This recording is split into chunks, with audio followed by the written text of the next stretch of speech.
Thank you very much for your time sharing together with us here in the General Anthroposophical Section, for your interest, empathy. Yes, as Constanza said, and Nicolas and Klaus-Peter Röh, we reflected about our time and the message or the contribution of anthroposophy. And now we are approaching Christmas time. We are coming to the Holy Nights. And in so far, some opening thoughts maybe in considering where we are and who we are as anthroposophists. To start with Aristotle, he once mentioned in one of his writings that it is unique and specific for human beings that they have a kind of palpitation of the heart, pondering of the heart. And he said this is specific for human beings because they are the only ones on earth who live in hope, in expectancy. So saying more or less that the future is inscribed in the human beings. It is constitutional for us. But sometimes we forget it, and we are totally bent or fixed by the presence, and sometimes also overwhelmed by our memories, by the past. And the future seems to be a source of sorrow, of being afraid. And in such a situation, I think it's good to meditate about anthroposophy. It's simple, but in a way, Steiner mentioned and underlined quite often that anthroposophy has the potential to become a kind of, he said, inner resurrection of the human soul, bringing a kind of Easter mood into the human soul. And I think most of you as members of the anthroposophical societies or even of the first class or only being friends of anthroposophy, I think we all had this experience once upon a time, but hopefully quite often since, that an Easter mood of the soul is part of anthroposophy. Or if we listen a lecture, going into a lecture of writing a lecture, hearing a lecture, sharing a lecture, or even a class lesson together, it's a different mood of the soul. And I think this is a wonderful expression to say an Easter mood of the soul. And it is so essential for our time because the dying processes, the death processes, the processes of disease and pain are part of this world, sometimes also overwhelming us. It is so painful to see the pictures, what is going all around the globe, in the human realm, but also in the realm of the animals. What amount of pains and what amount of destructions. And these are all death processes. In a way, it is dying, a dying planet. A lot of people say, ecologists, it's a dying planet. But for us as anthroposophists, it is the planet of the Christ. That means it is not only a dying planet, it is also a planet of the mystery of Golgotha. That means there must be a resurrection dimension in the earthly realm, but also, and maybe more important for us at the moment, in the consciousness realm, a kind of a resurrection state of the consciousness. And Steiner really said that the Christ consciousness can be attained by us. We are not him, but in a way we can gain access to a kind of, he called it Christ consciousness, a dimension of resurrection in the consciousness. And the Easter mood of the soul has to do with this mystery of our of being human, that we are sharing processes of death, but also of resurrection. And Steiner said it is the main task of anthroposophy to bring life to people, or to the earth in general, life processes. And this is strongly connected to the dimension of hope and will for the future. I think it's clear for us. So especially if we have this kind of commitment for anthroposophy, I think we have to strengthen these forces in us, which is not so easy in our days, because as far as I can say, anthroposophy is also opening the eyes for destruction. I mean, I don't know any other teachers in the world in the 20th century who had such a elaborated, detailed teaching of the power of evil as Dr. Steiner. What he taught us about Ahriman and Sorad, and we all can never forget this, and we should not forget this. And sometimes it gave us a kind of horizon. What is going on? Evil was maybe the most important mystery of the 20th century. The reality of evil, which is not only the absence of good, it is more and different. It's powerful. And in the Shoah, in the Holocaust, in the genocidal wars of the 20th century, and also individually in sexual abuse, in criminal abuse, in hurting the dignity of men, the presence of evil again became a theme for humanity. And I would say anthroposophy is opening the eyes also for this dimension of being human on earth, or also the dimension of these seducting powers around us.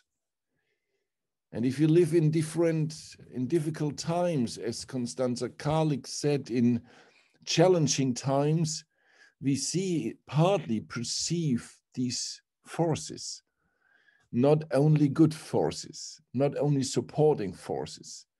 And we also realize that economy, so the leaders of economical industries, they drive the world in a way, and it's not very helpful.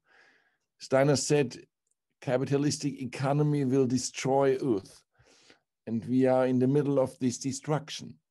So I think this is also a reason why anthroposophists, they are not going happy in their holy nights this year, even if the situation concerning corona or concerning ecology or concerning hunger in the world is very different from continent to continent. But I think we all see that we reached a level of crisis, ecologically, economically, concerning health and disease, concerning terrorism and fundamentalism, where deep sorrows are in the souls of many human beings and should be in the souls of anthroposophists. Steiner said, if you are an anthroposophist, you have to take part, to witness, but also an active witness, and being an active witness of what is the fight between Michael and Ahriman. You are not only in the audience, you are hopefully supporting Michael. So we are a part of a very difficult, a very tension time. But on the other side, if we are only living in tension, it's close to aggressivity, it's close to destruction of the other one, and self-destruction. And for me, it is so important that approaching the Christmas time and the Holy Nights, I think it is so essential that we strengthen the pole, or the aspect, the source of hope and trust in our souls. And in a way, Dr. Steiner was somebody who showed us a kind of path. For me, he was not only a teacher, and I think for most of you, not only a teacher who taught anthroposophy, but he lived it in a way. So what is heart intelligence? You could perceive it in studying the biography of Rudolf Steiner. What does it mean to live out of the inner sun, led by the sun, sun-led in your own human being, preparing your own heart to the light? I think we could perceive it in the light, in the biography of Dr. Steiner. And I was quite happy when Jean Gallickley took the decision to bring also my biographical approach to Rudolf Steiner in the English language. So, and there are other by Christoph Lindenberg. I think it is not only a point of admiration who was Dr. Steiner, but for me, he showed that it's possible, not only to get inside in the spiritual world, but to live this insight and to be part of the need of his time. And he showed that it's possible to undertake what he called the spiritualization of the willpower, that we bring our spiritual ideals, our ideas, really down to the will, in this kind of love for the action, in the leading thoughts and the philosophy of freedom, and in many other books, when Steiner described the pure love for the action has to be carried out. But for me, he always was an example, somebody who did it. And teaching anthroposophy and living anthroposophy, combining teaching and living, this creates an atmosphere of confidence. I don't think that real anthroposophists depend on Steiner. We are not addicted and we have no guru. But I think it is quite important to realize that he was the first to incarnate anthroposophy and to make it in a way visible. But on the other side, I don't think that we should always talk about Rudolf Steiner and his biography. And tonight I will concentrate more on the forces acting out of Rudolf Steiner. Because in a way, if you go deeper into this biography, you are standing in front of a huge mountain. And it's very difficult to understand. And to be honest, for me, the leading thought, the leading question in coming closer to Dr. Steiner's spiritual entity was the dimension of that he was a human being. He was not a master of the White Lodge, or he was really incarnated. He was a real human being. That means being part of the earth. And being part of the earth, that means sharing the destiny of other human beings, being with others, being companion, friend, but partly also being dependent on the other ones, going into relationships. And in a way, it is a mystery that Dr. Steiner became in such amount a human being, and not only remained as a spiritual teacher. In a way, for becoming a spiritual teacher, almost no body is needed. We know that in the 40 days after Golgotha, Christ remained to be a spiritual teacher. And I think there were many others in the history of mankind, spiritual teachers. But to become human and to go deep down into the earth, that is so interesting in Steiner's case.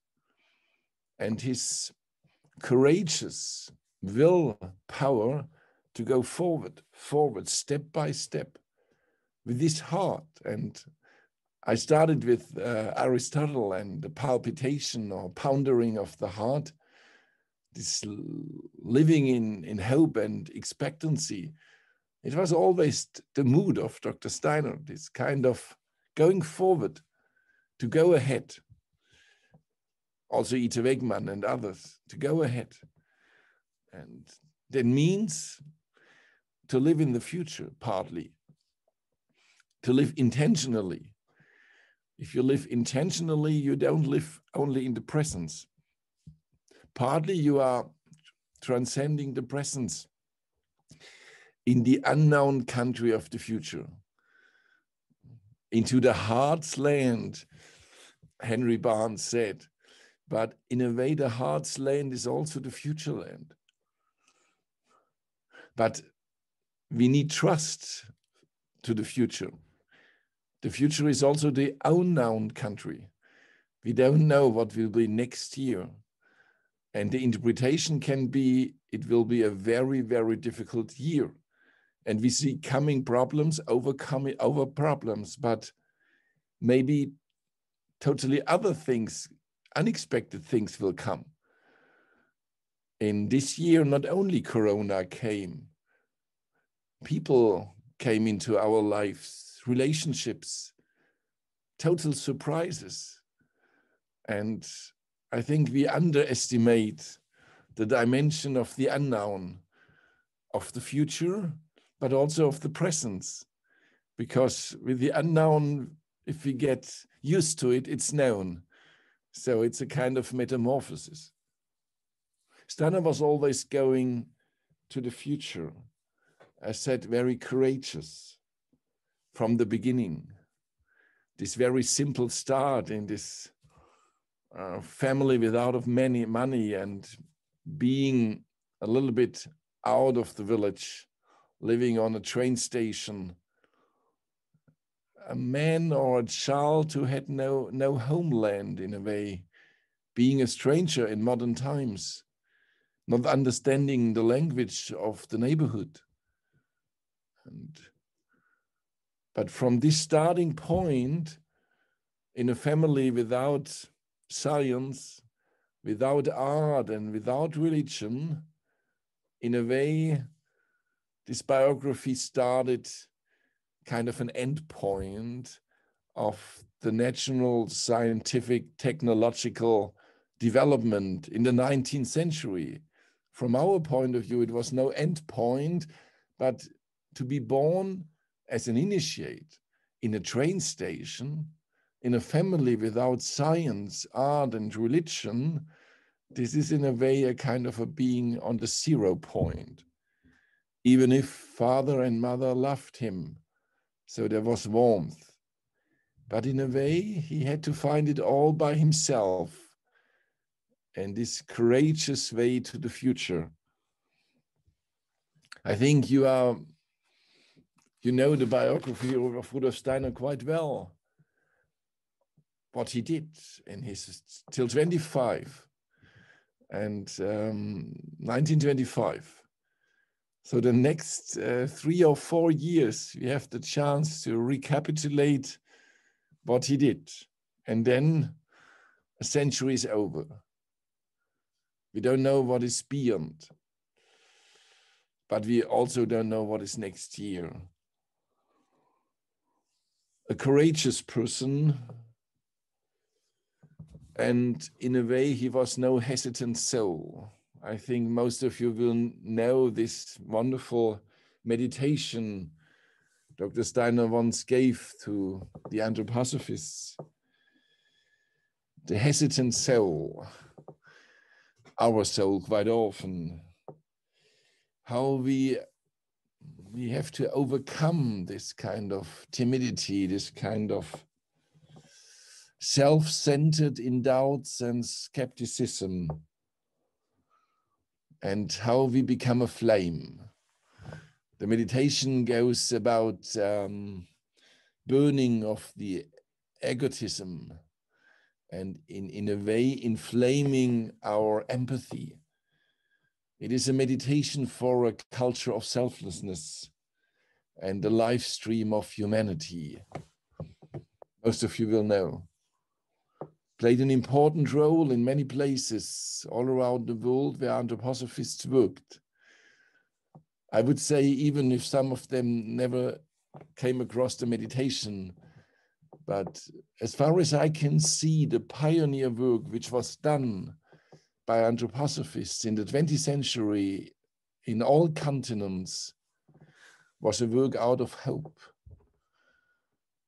Pioneer spirit means the unknown future, but can be the heart's land, but needs trust in the future and trust in anthroposophy. I mean, those who founded the first Waldorf schools, they were not trained in a wonderful seminar. And those who started with biological agriculture, they were not started in wonderful seminars. And those who started to get therapists, partly it was all self-education. And sometimes we can ask about their qualification because they had not such kind of official master certificates, but it was a deep immersion and deep connection to anthroposophy. And in the beginning, the first centuries, in all countries where anthroposophy started, I have the feeling that this dimension of hope and trust in anthroposophy was a kind of a new earth. So the stable ground, there was no stable ground, there was no real fundamental basis, but all those who started, first in Germany and Switzerland, and then in many other countries, they had a kind of an inner security to this path towards the future. And the hope and the star direction, some leading thoughts in the heart. And for some of them also, Dr. Steiner as a kind of a companion, it was enough to build the places. And now we have many problems in many countries with the anthroposophical institution. They are there, already there, but how to maintain them? Because partly they lost this perspective or this will dimension to the future, this kind of fluid, this kind of spirit, this kind of entrusting to the essence. And then many other crazy problems came, and last year Corona, and next problems will come. So it's for all of us a question to start with anthroposophy, to continue to create a new world or to create a future. And of course, the history of our society and the history of the Goetheanum, some of you know quite well, is also a history of failure. I mean, in a way, many people never joined the Anthroposophical Society or they left it because it's a history of failure. So many things did not succeed. And still today, we can't say this is the Anthroposophical Society. Dr. Steiner had a dream. So many conflicts, so many hierarchies, but not spiritual hierarchies, but human hierarchies, so many problems of power, and sometimes also in the past, hopefully, about arrogance. And yeah, you all know this, that Anthroposophical Society story and partly also institutional stories are stories of failures, or at least mistakes. But it's interesting that Steiner's own biography is not at all, from my point of view, a history of mistakes, but as well of failures. The majority of the initiatives Dr. Steiner took in his hands, underwent, they failed. So that's what we quite often don't bring into the center of our books that Steiner failed with many of his original intentions. Or to be honest, you can never fail with your intentions, but it didn't come to this success he was waiting for. I mean, not a success of reputation, but an influence in the world of science and culture, the philosophy of freedom, or his earlier books about Goethe's theory of cognition, or his introduction to Goethe's natural scientific works. They never reached the big audience. And the same what Steiner tried to do in Berlin at the turn of the century, where he was editing a journal because he thought that under artists, maybe there is a change of time, but not really. And later on, you know, he combined his own destiny, connected his destiny with the Theosophical Society, and it remained a difficult story, even if it was a kind of a starting point, very important. And part of you come now, are part of the United States of America. I think all you know, or if you have ever been in New York, it has to do something with our Anthroposophical Society, because the Theosophical Society was founded there, and Alfter and Blavatsky, quite important. But later on, the development went wrong, and Steiner failed in his original intentions, what he wanted to transform the Theosophical Society. So finally, he had to go out, or they brought him out, and he started with the Anthroposophical Society, but it never came to this culmination Dr. Steiner wanted to have. And you know that the first Goetheanum was destroyed by fire, and in starting to build the second one, he died. And when Dr. Steiner died, there was one Waldorf school more or less in Stuttgart. Yeah, there were some farmers. The medical initiative of Ita Wegman, the other one in Stuttgart, we had 2 clinics, but the other one closed before he died. It was small, was really small. And in a way, a skeptical person would have said, 2 other or 3 years, it will be over with these anthroposophists. So the leader went away, and he wanted to build a second Goetheanum, but the drawings, yes, but then, yes. But very interesting that 3 years later, the second Goetheanum was fulfilled, finished, opened, this huge building in 1928. The same year, Dr. Willem Salmans opened quite a big clinic in The Hague, in the Netherlands, Rudolf Steiner Clinic. And many schools started, Waldorf schools, and now we have more than 1,500. So in a way, the development went on, even if so many things failed before. Dr. Steiner once said in a lecture, we see many a hope, many an expectation die. Now one could perhaps say why, when one look a little more clearly into the course of human development, does one make unjustified hopes, unjustified expectations.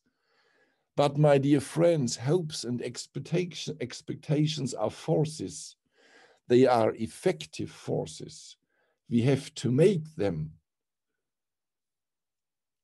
And then later on in the quotation, he said, and even if they never become fruitful in the originally intended way, as forces they act.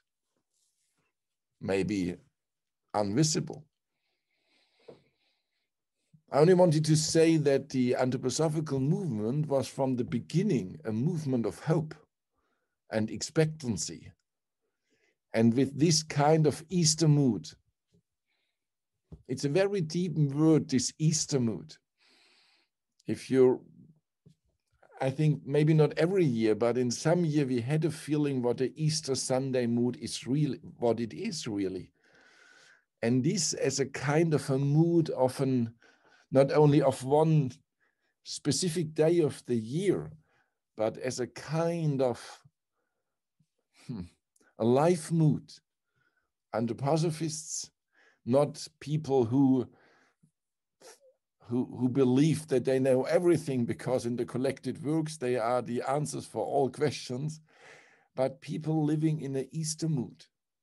That would be so important also for our neighbors or for those who have no clue what anthroposophy is, if they would realize there are people with a kind of Easter mood in their soul.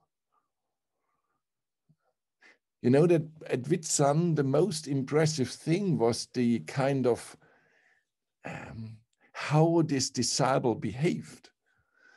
Not their teachings, not their wise answers to all questions, but a kind of a mood of the soul, a Witten mood. But Witten mood is always connected with Easter mood. Very interesting. And I think that when Dr. Steiner passed, the Easter mood did not pass. So the anthroposophists went on in Dornach and everywhere. And of course, they still feel connected to him, not being lost, abandoned.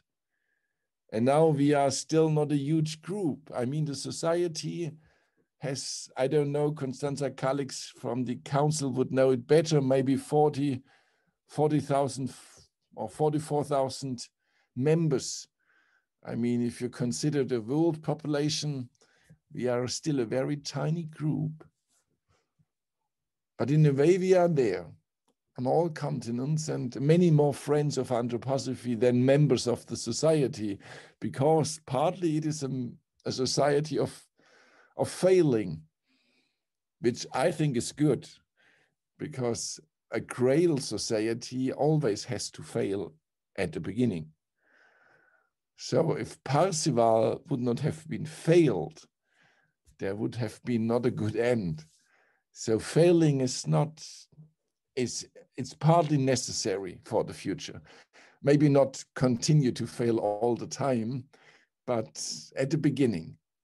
So I wouldn't say that the history of the Anthroposophical Society is shocking. It was a huge challenge in the 20th century to go on with the Goetheanum, with the society in all countries, to live together, to work together, and a huge challenge. And at the end, I think we can be kind of being proud that it's still there, or even it's growing in a way. So anthroposophy overcame the death of Rudolf Steiner, not only, but in a way it gained forces. And in Steiner's lifetime, it was so interesting that the strongest attack against anthroposophy was also transformed into a success. And it was the destruction of the first building. The first Goetheanum, which was a tremendous work of, I don't know how many co-workers. We know 17 nations. And we know that the building was opened in autumn 1920, and the foundation stone was laid in September 1913. That means all in all 7 years of work together. And then it was open for about 2 years and then completely destroyed by fire. And this is also a theme for next year, because it's 1 century ago that the Goetheanum was destroyed by fire, I would say destroyed by hate. The discrimination of anthroposophy, the hate against it, reached a certain culmination point. At the end, it was all destroyed. And every time I'm in the Goetheanum, I always, in front of my door, there are many photographs of the Goetheanum and also the destroyed first Goetheanum. And I quite often stand there and look on it. It's incredible to imagine to stand there in the night of the fire and the next days, and it was all gone. And it was not only a building, a wonderful building in wood, it was a school for spiritual science. It was a building for a university, and of course also for a mystery art. It was all burned down. In a way, it was the destruction of anthroposophy itself. Of course, Dr. Steiner said you can never damage anthroposophy, but the earthly organ, a huge destruction. And it was interesting that it was not at all the end point of anthroposophy. And when Steiner gave his first public lecture after this destruction of the Goetheanum in Basel, in the city, many journalists came and wanted to hear what the leader of the society will say now after all is dead. So in the report of the journalists, you can read that they, in the Basel newspaper, they said about Steiner's lecture, it is true that Dr. Steiner freely admitted that the pain over the loss was too great to be described. But on the other hand, so much inner fire, so much indomitable force resounded from his words that even we, journalists, who do not agree with the principles of anthroposophy, came to the conviction that the movement in Dornach had not only not lost any vitality through the New Year's Eve catastrophe, but on the contrary, had received a significant impulse. A significant impulse by the destruction. This makes no sense. If you went on the hill, there was just nothing. And it was horrible there. But they realized there was an impulse. 1 year later, Christmas Foundation meeting. And the impulse for the new school of spiritual science, for spiritual science, the new Anthroposophical Society, the second building, and a new drive in leading the anthroposophical movement. And this, what we call the Christmas conference transformation, would never happen without the destruction. And this is part of this, I would say, Easter mood of anthroposophy. This is part of this, I would also say Christ consciousness, but it is a holy word of this kind of a resurrection element in our time. And I think that's what we need so urgently, because the dying processes, the processes of death are going on, not in Dornach at the moment, but worldwide. We see that the destruction is not ending, and the world needs to balance not only vaccinations or social distancing or hygiene measures, which can be of worth, but will never balance the destruction. And this is one of the deep problems at our times now, that we are not really talking about the sources of destruction. So we are discussing the methods of maybe, in a way, trying to stop further expansion, but not balancing, not really asking where is the destruction from and where is where is the source of life, how to restore life, and how to stop destruction.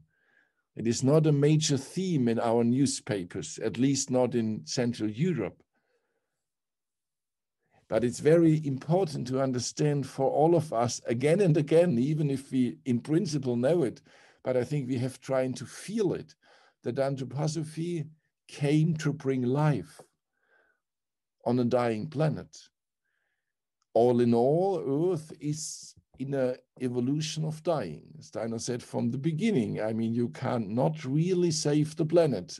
I mean, hopefully for decades and centuries, but there is a certain process going on, even without technology.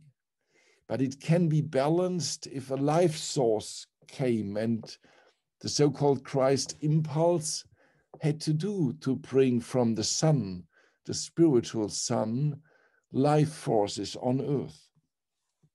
And back to the Goetheanum, it was a huge cemetery. The hill was full of ashes. Yeah, it was really an incredible sad atmosphere there. It's interesting that Steiner directly in the ashes started anew. So when the journalists came in the night where it was still burning, and in the next morning, and asked Dr. Steiner, this was many weeks before he gave this public lecture, he said, yes, we go on with the second building. And to the work, to the craftsmen who were erecting the Goetheanum, so those craftsmen from the Arlesheim, Dornach villages, so the Swiss people, he said from the beginning, okay, they destroyed our first building, but our work will go on directly. There was no stop. In a way, we also tried the last 2 years not to stop anthroposophy. Sometimes we could not meet as we did before. We could not gather ourselves, but we didn't want to stop. We wanted to keep the schools open, but also the School of Spiritual Science open. We wanted to keep anthroposophy open and the Goetheanum open. We can't stop, because in a way, it is part of the strategy of these bad forces to stop, to force us to stop, and to close the churches, and to close not only the churches, but also the places where other spiritual acts have to be performed. And the spiritual acts are in the inner soul, so that we could live, we could experience in the night of the fire of the first Goetheanum, that Steiner from the beginning said, we go on. And to the workmen he said, you can be convinced I myself will never let myself be diverted from my way, whatever happens. As long as I live, I will represent my cause, and I will represent it in the same way as I have represented it up to now. And to the members of the societies, Dr. Steiner said, the most important thing is the inner force. From the outer world, there can come many problematic things, events, and they can in a way hurt us. But these are external sources of irritation, but they don't count in the longer perspective. What is really important, what is inside. So for him, the building was outside and the fire was outside. And the question was, where is the source of anthroposophy inside? So he said, our perspective as anthroposophical movement and society, and also Goetheanum, it's only dependent of the inner fire. And so he gave this lecture, what did the Goetheanum want and what is anthroposophy for? So I talked a little bit about death and resurrection, Easter mood, But before Easter, the Dark Friday has to happen. And of course, we also now in the moment, we would say, oh, it was so good before Corona came. And some of us, they still dream of the life 3 years ago. But history is never going back. It's always forward. And we have to accept situations, even if they cause us pain, and find our way to the future. And Steiner he carried hope and confidence in the future. And in this special night in Dornach, it was all centered on him. They were all looking, what is he doing? So the members and also the journalists. But it was a symbol. He was quite of a representative of this kind of resurrection mood. And if you ask, but the forces, where he took them out, because for him also, it was a huge destruction. I would say he lived out of anthroposophy. I mean, to live out of anthroposophy is to live with a being, a high spiritual being. And there is a relationship. And out of the inner space of this relationship, Steiner got his forces. And he was absolutely convinced that anthroposophy is part of the future of humanity. The many problems will come from the outside. But for him, it was clear humanity needs anthroposophy, not as a specific gift for a small group of people, as it is still nowadays. But for him, it was much more, of course. It was a gift for men on earth, for all. And those who take care for anthroposophy now is the first group of those who were by destiny the group who had to receive it first.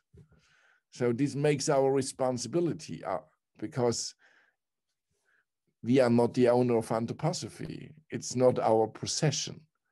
We are by destiny those who were the first generations to receive it and to take care for it and to help that it will come into the world step by step. In a world, Dr. Steiner was sure, who needs it urgently.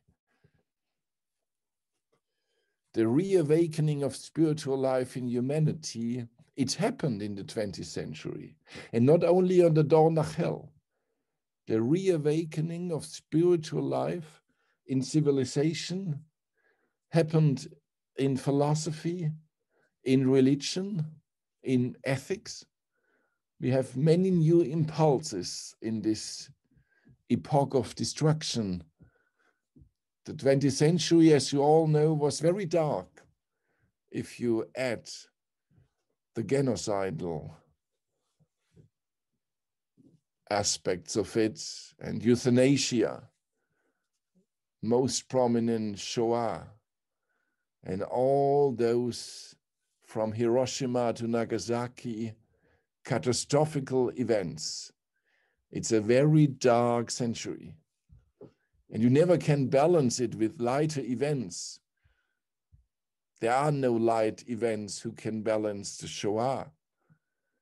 But we have also to say many new developments started in the middle of destruction. So the resurrection processes are not limited to our anthroposophical groups. In the middle of Judaism, there came a new source out of it. Martin Buber, Franz Rosenzweig, Hebrew, humanity, and the philosophy of dialogue, and many developments in other fields in the middle of the destruction. For me, it is part of the development Dr. Steiner is describing. I think that maybe what he called anthroposophy is on a spiritual level much more than what is in his books.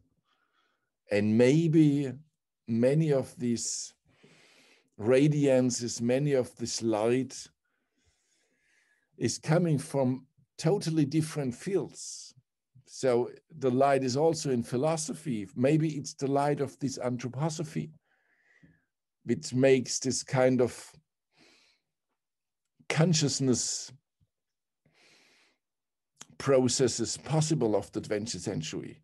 And also in humanity, we have so wonderful ethical initiatives in the 20th century carried out by individuals, but we never know where they got their forces from. So when Dr. Steiner said anthroposophy is coming, for me, it's much more than what happened in our society. I mean, what's happening worldwide in good forces. And I think if you ask, why could he overcome these failures? I think it was quite clear that he saw that this evolution is coming. No one can stop it, even if the Ahrimanic forces try to destroy wherever they can. And also in our times, I would say, all those splits in the societies, also the splits in the schools or other communities, all these conflicts in the Corona time, I mean, they are, from an aspect of Ahriman, this is wonderful. If they are all dividing themselves, to split the community is the most effective tool to stop spiritual initiatives. So we are also living in discussions. Sometimes I think that the problem is more the division or the split than the theme itself. But this is part of the tragedy of this power Dr. Steiner called Ahriman.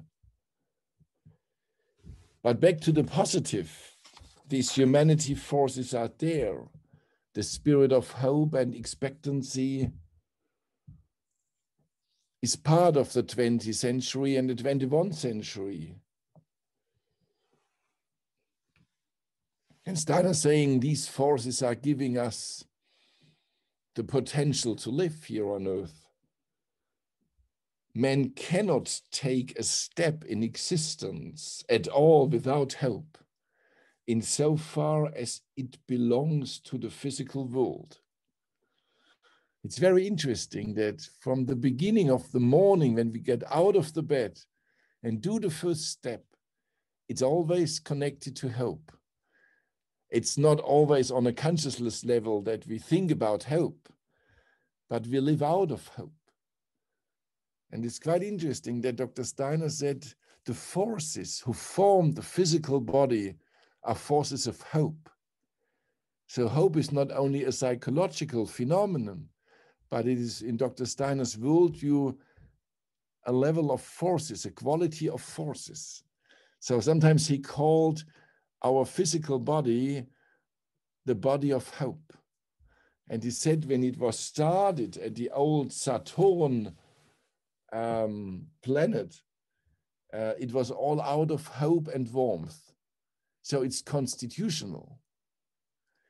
And it makes it also clear that if we want to keep our health and develop resistance, resilience, or what we call salutogenesis from Aaron Antonovsky, we need hope. If people lose hope, they're getting sick. And this is not, as I said, not only psychologically, it has to do with the constitutional forces of the physical body. And this is also the mystery of our physical body, that hope as a spiritual divine force is part of us. And yes, in a way, the physical body has a very close relationship to the highest level of the spiritual world. and that hope is from the heights down to the physical body. That means hope is more or less an atmosphere of becoming.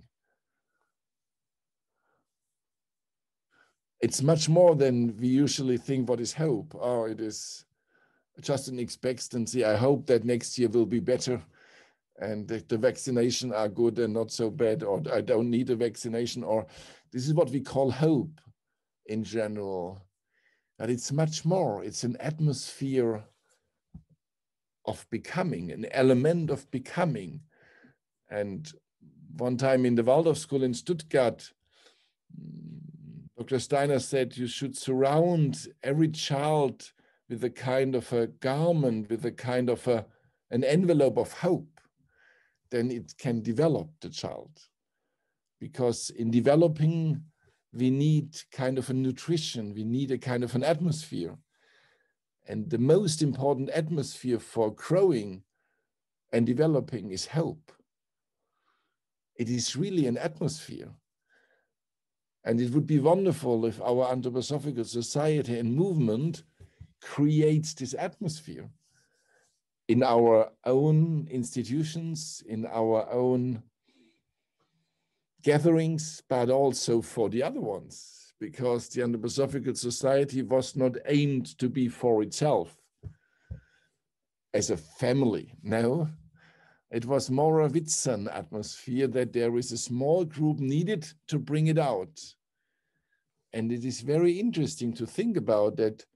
To bring hope in the world is absolutely belonging to our central missions. Sometimes we think that it is for us our mission to bring a certain teaching to the world. Let's say the teaching of reincarnation and karma, which is very important and has a link to the question of hope.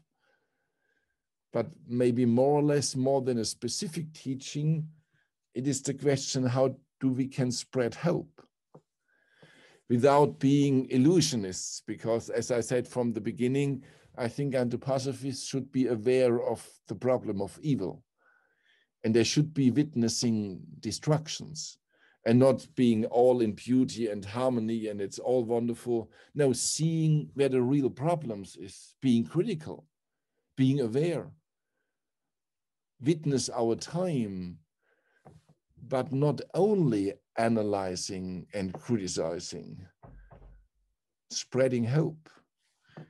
This is not so easy, but I think it belongs to our main tasks. And I said reincarnation and karma, and Dr. Steiner said once, yeah, this is the most beautiful gift of spiritual science, and it's a source of hope. To understand the law of reincarnation and karma, that means that there is no senseless thing on the earth, in human realms. Everything we do every day has a sense and has its consequences. So nothing we tried to do which failed is senseless. It's all inscribed, as the Christ is inscribing in the earth. You know this in the gospel, but we are always inscribing ourselves on earth, in the social sphere, what we do every day. And this is the world of becoming. It is inscribed, and these forces belong to the world of becoming. And he said, this is the most beautiful gift of spiritual science. It fills us with the most beautiful hope, the law of karma. You know that in general, the law of destiny or karma, for many people, it's a sad law. They always connected, associated with a kind of a burden. That means we did sins and now we have the burden. But for Steiner, it was to participate in earth development as human beings. He gave hope, I said, to the other ones. And his lectures, and also I think absolutely in our time, if we go back to Steiner's lectures or to the books and go into the theosophy, go into the leading thoughts, it's incredible. Always this kind of experience, it's re-erecting us. It's rebuilding the image of man, but not only philosophically, in a way, in reading and talking together or meditating, it's in a way restoring the image of man in ourselves, and also this physical body of hope. So anthroposophy, in a way, in a time of disease and panic and fearfulness, for me, it is this important source. But we have to find a way to do it. Also to, how to say, to inspire anthroposophy. Steiner said we have to transform the anthroposophical contents in forces, in moral energy, also in hope and life force. He said if you really take in anthroposophy, it transforms itself, and at the end, what is the end result? Not only a knowledge, it is moral energy and life hope and life force. And then he said, man, through his spiritual life, carries heaven into the affairs of the earth, and in the course of the cultural process brings about what we can call harmony, peace, in the highest sense. Thus, through true celestial science, Himmelswissenschaft in German, celestial science, something unified is brought into all men, and thus the intellectual and moral understanding of mankind on earth is promoted. So to bring in anthroposophy in the earth development as a kind of a science of the heaven down to earth is unifying human beings and creating a source of hope, a fundamental source of hope, a basic power of hope. In one teaching, Dr. Steiner said, materialism has destroyed the force of hope as a vital force of every human being, and anthroposophy has to bring it back to human beings, to restore this fundamental source of hope. And with this source of hope, the source of willpower is strongly connected. Because in my own life, I would say, if I lose hope, then the will is paralyzed. The will is our potential to create the future, to go on in the future, and to try things, to try to transform things. And we need this willpower. But the inner substance of the willpower is hope. It is to trust the future. It is a kind of an inner connection to the future. This, as Aristotle said, that is this heart palpitation. That means we are living in hope and expectancy. And out of this substance, we can expand our will. A will power without hope is destructive. I mean, we have some will giants. I think you all know these people who have enormous will capacities, and they can be very successful leading enterprises or being successful politicians, but they're not really carrying hope. And then the will is getting destructive, because the willpower had always a side of destruction. It's never only building, because to build you have to destroy, but only if the destruction, and even if you build a house, you have to destroy the garden, this kind of meadows there and the flowers before. So if you have to build something, you have to destroy, but only if what you want to build is how to say, has a substance of hope and expectancy for the future and the good one, in itself, the destruction is justified. And so I would say there are some will giants in the political, in the economicals, in the technological sphere, without having this spiritual hope dimension, and then it's getting destructive. So an important teaching of Dr. Steiner, I would say, that we need this kind of hope for the future.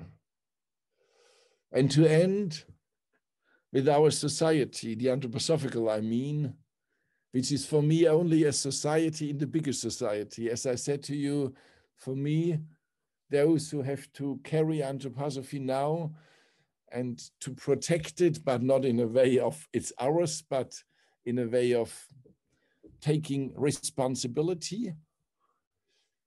This is a group which is opening for anthroposophy the way into the wider society, because originally or intentionally it's for all human beings.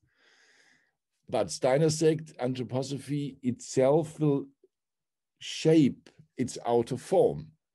So the form it is now, it is not for everybody, but it has to be transformed. There will be a huge transformation of what we call anthroposophy now. And Steiner said, yes. 100 years ago, it was in the Netherlands, in 1921, Dr. Steiner was asked, do you think that anthroposophy will be the same in 5 or 6 years? And he said, no, from the outer form, it will be totally different. Of course, not from the inner spiritual substance. So we need also this kind of courage, not to change anthroposophy, but to try the new forms. But I don't think that trying new forms is only to sit together in another group and to do a free lesson. It is more fundamental. Sometimes I think we underestimate how flexible Dr. Steiner was in changing traditions, in opening another gate for anthroposophy. And you know, the calendar of the soul, probably you know that it was sent out with cigarettes to the soldiers in the First World War.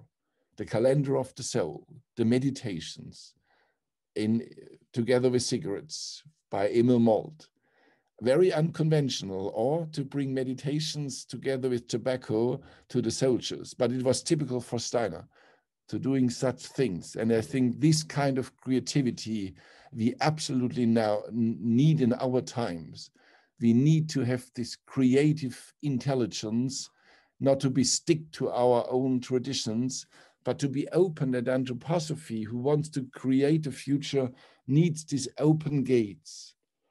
So a society for anthroposophy is, of course, a society for Michael, in a way.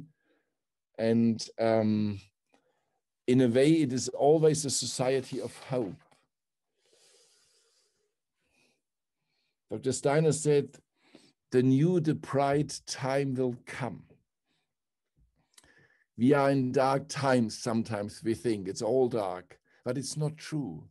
There are so very lightful movements all around the globe, also in younger people, but also in very old people. And it's not only Ahriman. I mean, technology has an Ahrimanic drive, but in this Ahrimanic world, Christ is living, Dr. Steiner said. So we have to live in this world, also in the technological world. Together with the help of Michael, we can find Christ, who is living in the Ahrimanic world. So if we fear that next year there will be a tremendous next step to the Ahrimanic technological world, yes, probably it will, but we are not lost. I mean, it's Christ's planet, Dr. Steiner said. He imbued the substance of the earth and he went into the Ahrimanic world.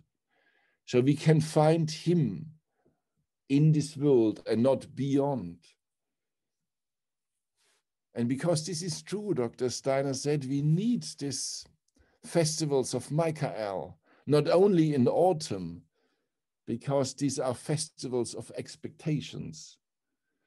One time he said, where one is held together only by hope and expectation. This is a tremendous formulation, I would say, when he's saying we are held together only by hope and expectation. Imagine if you would say in the Anthroposophical Society or in the Goetheanum or wherever you are now, we are held together only by hope and expectation. There is no other ground. There is no other security. There is nothing but hope and expectation. This is the Michael festival, Dr. Steiner said, a festival of expectation. So in a way, we are losing the ground, and sometimes it's going very rapidly, so that we really have the feeling so difficult to live and to overcome all these struggles in many continents. But on the other side, a new kind of inner security is growing in people, an overcoming security, a security of hope and expectation. I will end maybe with a quotation of Friedrich Schiller, who, Dr. Steiner was quite close to Friedrich Schiller. Probably you know that Friedrich Schiller was also a will giant. In a way, he was a master of the willpower. And we talked tonight a little bit about will for the future and overcoming depression, skepticism, and gaining new perspectives and spiritual understanding of the unknown future, or how to say, a little bit learning to walk into the water. Or isn't it true in the gospel that they had to learn not only to walk on earth, but on a new land, a ground where there is no stability? It's not easy to learn to keep you upright where you have no physical earth. And in the esoteric development, we have to learn it, to live without a physical body and not to fall apart. So we heard some perspectives about living out or trying to live out with these new qualities. And Schiller, he once said, serious goodwill is the most beautiful quality of the spirit. But the success is in a higher, invisible hand. Only the intention gives value to the expenditure of forces. This is also a wonderful balance that we say the success is in a higher, invisible hand. We can't fulfill the work before Christ. It is called in the act of consecration of men of the Christian community. Wir können keine Werke tun in front of the Christ. But we do our best. But then we have to give it in a higher invisible hand. So in a way, this could be an inner attitude to proceed toward the future. We can't master it, but we will do our best with this, in this atmosphere of hope and expectancy, and then in trust. The spiritual world and also the future, which we can't foresee now, but there can be very positive surprises every day, next year, and in the whole earthly development. And if we try to do this, I think that the anthroposophical movement can regain a kind of force, because as I said at the beginning, I think the source of hope was very strong at the beginning, and they overcame many barriers, many hinderings, and they started. We have to continue, but now we are a little bit stopped in many countries. But it's maybe a good time to think over, because new initiatives have to come, our new forms of schooling, maybe without a building, or if the building is closed, we have to go to the forest. So we need courageous and hopeful new ways to proceed. But I hope that this kind of evening contribution strengthen these forces and these perspectives, and that we approach now the Christmas time and later on the days of the Holy Nights with this kind of Easter mood, as I said, or mood of hope and mood of hope and expectation. So thank you very much for your long attentiveness and to be with us tonight in the General Anthroposophical Section.